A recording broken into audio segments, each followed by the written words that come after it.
I give the floor to Jenny Sividia, who is very courageous for coming here, and we appreciate you being here. Thank you. Okay. Thank you. So I have about 5 minutes to tell my story.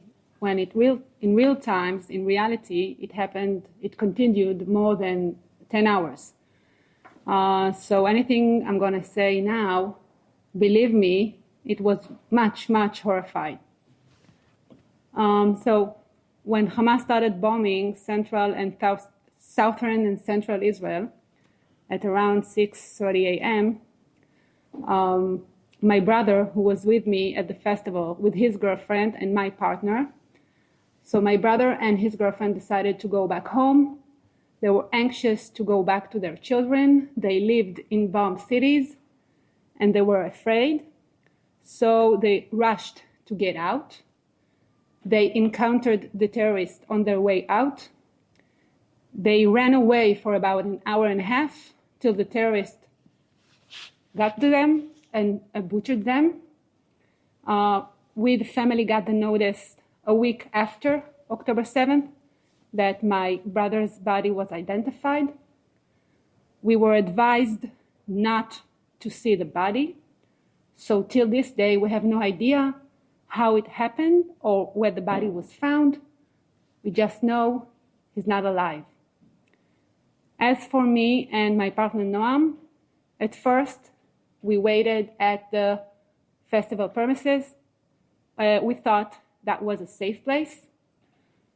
Shortly after my brother left, the terrorists entered the festival, started shooting everybody with all kinds of ammunitions, not only bullets, also RPGs and grenades.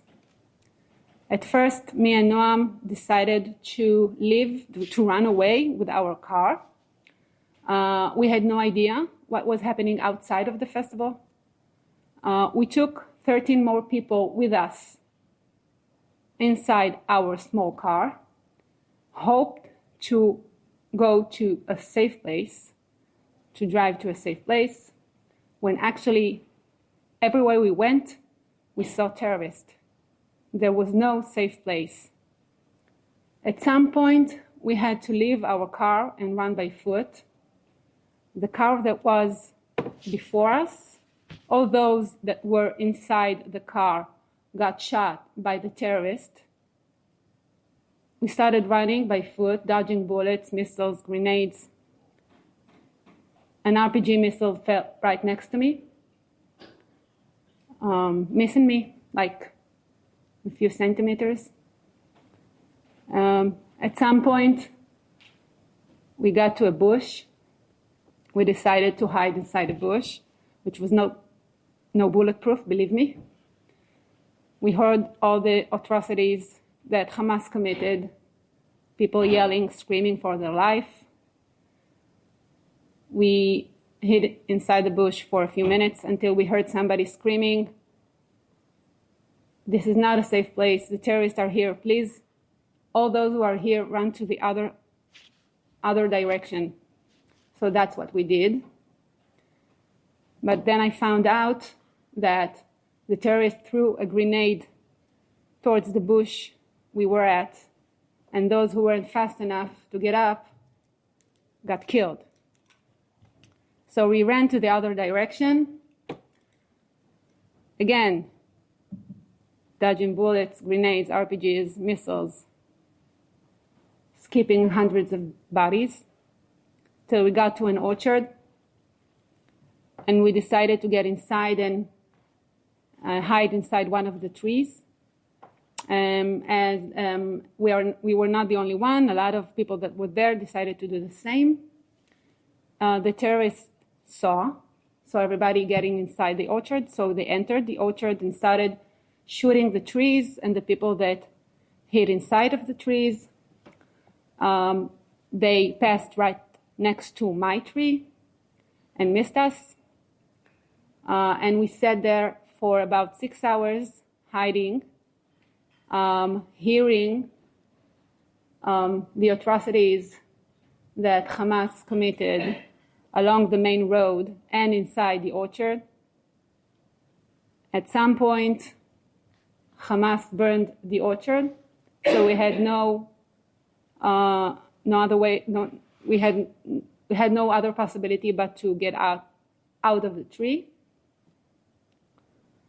Unfortunately, we were lucky enough to find a force of police, women and men, Israeli force.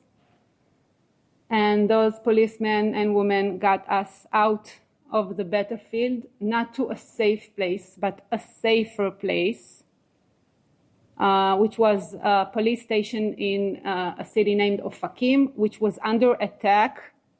When we got there, it was still under attack, but the police station was clear from the terrorists, so we waited there. And on the way to Ofakim, we saw sights that was beyond any imagination. Burned bodies all over the place, burned bodies leaning from their cars, burned cars, soldiers, policemen. It was a battlefield. When we got to Ofakim, I started to look for Shlomi and Lily. Lily was Shlomi's girlfriend. I had no idea what happened to him. For me, the worst case scenario was that he is wounded somewhere and we need to take him to the hospital. And I refused to leave the police station. I felt like I'm abandoning my brother.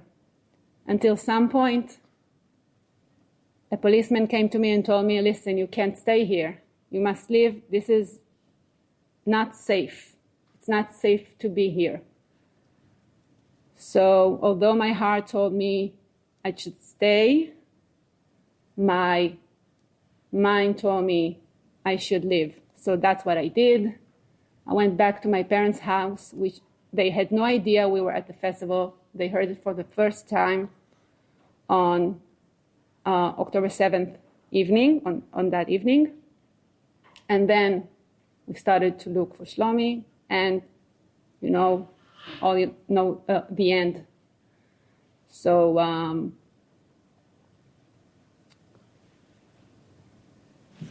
that's it.